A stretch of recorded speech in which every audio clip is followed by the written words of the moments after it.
here we are above HMS Medusa. She's only a tiny warship. She's 72 feet long, 16 wide, and weighs 55 tons. But for her size, she packs some punch. This class of warship was designed to be an anti-submarine vessel. There was a worry running up to World War II that submarines would attack harbours, fire a spread of torpedoes into harbours, and cause chaos. And this class of vessel were built as an anti-submarine screen to act offshore, and they had to patrol at sea for long periods of time, so they're very, very seaworthy, and they could both detect and destroy submarines.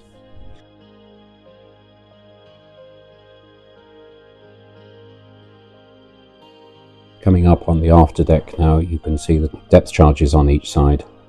There's 6 depth charges carried. She was actually specified to carry 8, but only ever carried 6. On the bow now you can see a white sort of fake bow wave, and this was intended to confuse the opposition's gunnery, because when she's going along she makes a bow wave, and this white wave combines with it, and it makes her look like she's going a great deal faster than she is. And this gave her a little advantage. If you're aiming at something that's going fast, then you have to aim ahead of it, and hopefully any shell would pass ahead of her. You can see the white line has continued along the hull, and this was to cancel out the shadow from the rubbing strake, and it's very effective at a distance, and she's really quite difficult to see at sea.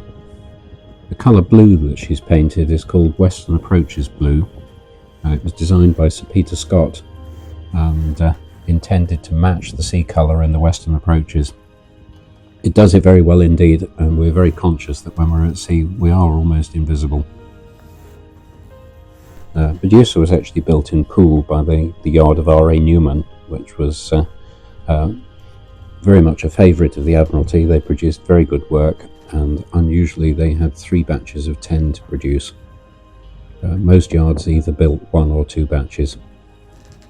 The fact that she's still here after 80 years is testament to their work.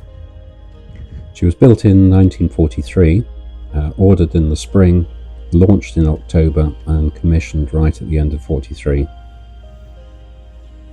And here you can see we're travelling along the main deck on the port side.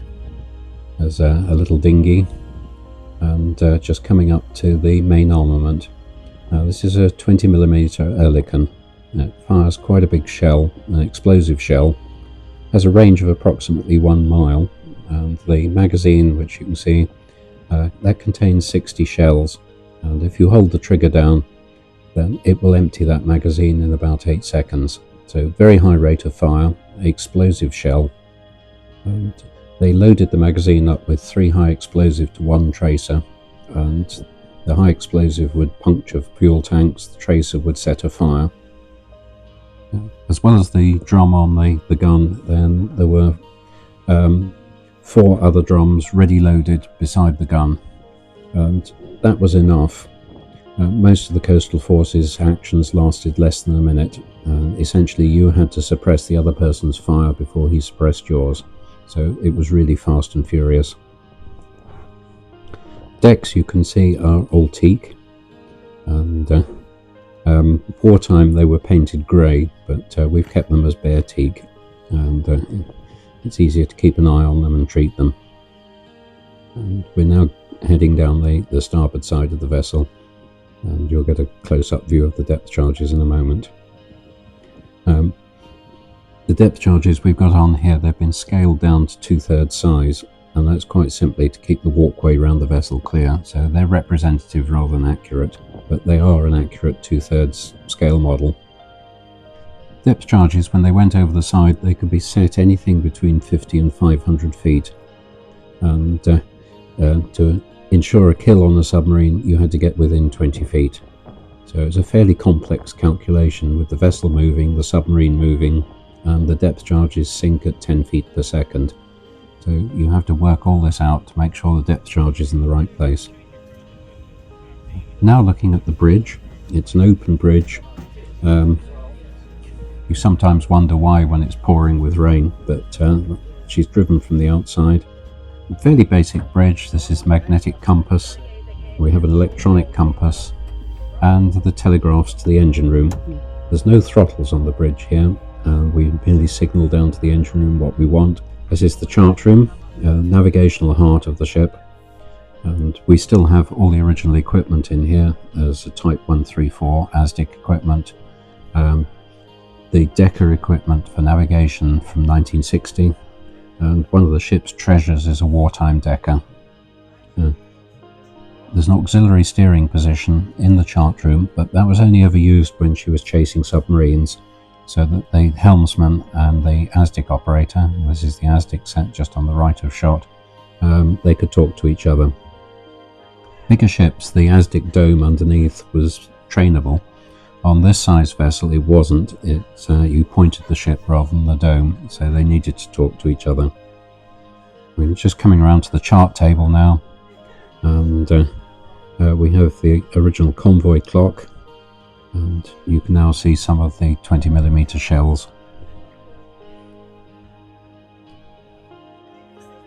Here just in shot is the secondary armament, which is the Vickers K machine gun, and 2 of those on each bridge wing. 303 machine gun with a very high rate of fire, effective against surface vessels and aircraft. And then there's 2 Lee Enfield rifles. Anybody of a certain age would have fired one of those as a youngster in the cadets. I certainly did. The round things in shot now, they're called Kent Clearview screens, and the glass disc in the middle rotates very rapidly, and that spins water off. Sounds a bit archaic, but they are extremely effective. Right, we've gone down into the forward part of the ship now. The loo needs no introduction, known as the heads, and now we're looking into the crew accommodation space, looking from forward aft. There's 6 bunks down here. There's the lower bunk, and the back of the bunk hinges up as an upper, and 8 crew members lived in this space. It's pretty tiny, pretty tight, and it was known as hot bunking. It meant that you got out of your bunk, and whilst it was still warm, somebody else got in.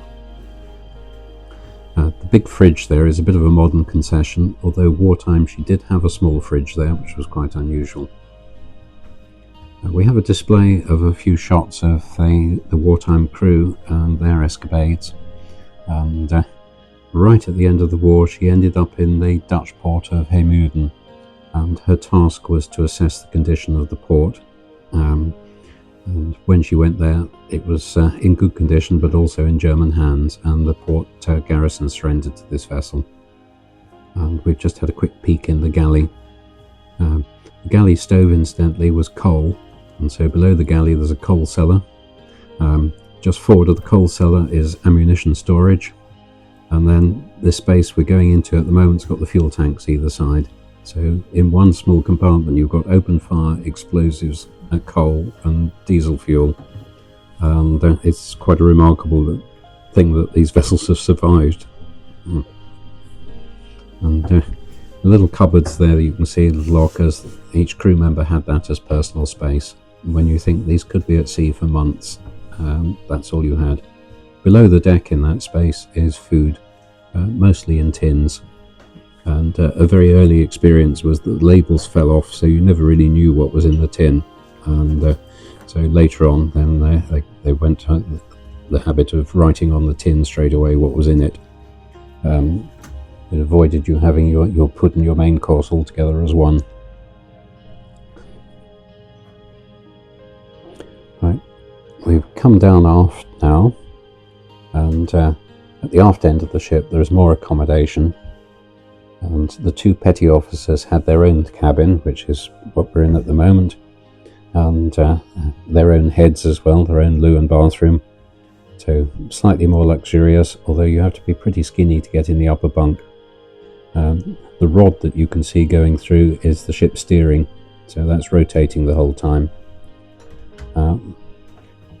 And now we're just going into the wireless office, and there's some work going on at the moment to replace what was late wartime equipment on the left, which was the shortwave receiver transmitter, which was American lease-lend equipment. with actual pre-war equipment. In the wireless office there's also the radar set and some more navigation equipment. Just gone through into the wardroom. This is really very spacious for 2 people. And as my crew point out to visitors, it's got carpet. So there's 2 bunks in there, very nice. A very nice booze locker, chest of drawers, and some crests up there from other vessels that we're associated with. And you'll see in a moment as we come round there's a safe, and that contains small arms, ship's pay and confidential books. And of course the officers have their own loo. Forward they have a plastic seat, and the officers of course have a nice mahogany one.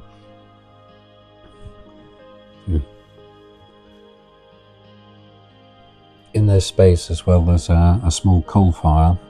These days we've actually got an electric one to meet modern safety regulations, but there was a coal fire just in shot now, and a small coal cellar kept it snug. The petty officers' mess had one as well. And there's 2 bunks in the wardroom for the first officer and the captain, and traditionally on a warship the captain's bunk is on the starboard side, and the first officer's bunk on the port side has the benefit of the steering rod going above it. If you sit up in the night then you'll bang your head on that. But overall it's quite a comfortable space to be in. HTMLs, by the way, are extremely lively at sea, and we've been at sea and rolled her through 100 degrees. You get way over and wonder if she's coming back, but she always does. But after you've had a few hours of rolling at 100 degrees, it's very tiring. And we've had plenty of visitors on board that say, I've never been seasick in my life. And we say, have we got an experience for you? Right, we've just come down the engine room, and in front of us is what's known on board as Frankenstein's switch. That's the main breaker for the 24-volt power systems. And you can just see the generator. That's a modern concession, and coming into shot there's the main engines. These are Gardner 8L3s. That means there's 8 cylinders, 3 litres a cylinder, and there's 2 of those. And so we've got 2 24-litre engines in there. They only develop 150 horsepower each, but with massive low-end torque. The propeller shafts are solid 2 5/8, and onto a 30-inch propeller at the other end. And maximum revolutions on these is 800.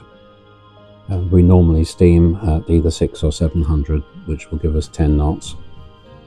And you can see a red pump right on the forward bulkhead, and that's to pump fuel from the main storage tanks, the other side of the bulkhead, into 2 day-running tanks, and the engines are run off those 2 tanks.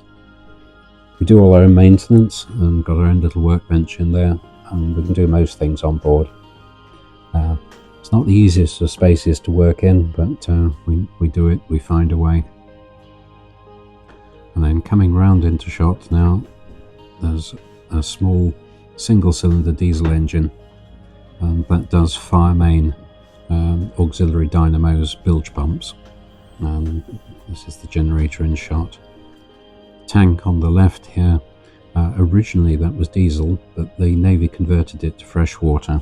In fact, it was fresh water that limited the range of these vessels, and we now carry a bit more fresh water than we used to. I think we wash more than people used to. And this is up the ladder, going back up to the bridge deck. The whole vessel is divided into 6 watertight sections. There is no passageway through below decks. It's all up and down ladders, and it keeps us fit.